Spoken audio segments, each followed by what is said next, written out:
बोली बोली बाबा सोमेश्वरनाथ की।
हमसे बीचे नुरहिया में बहिया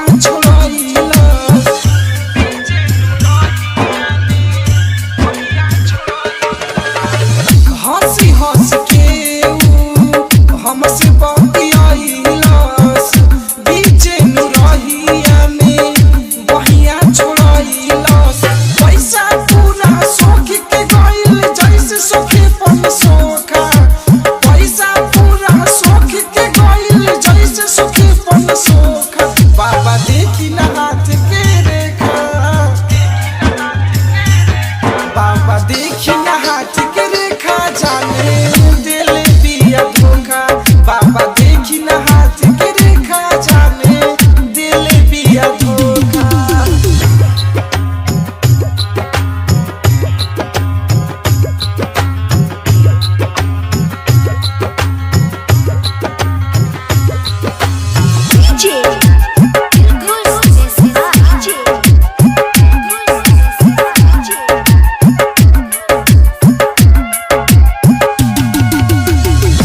जाई हम कौना ओरी लौके न रहिया पंकज विशाल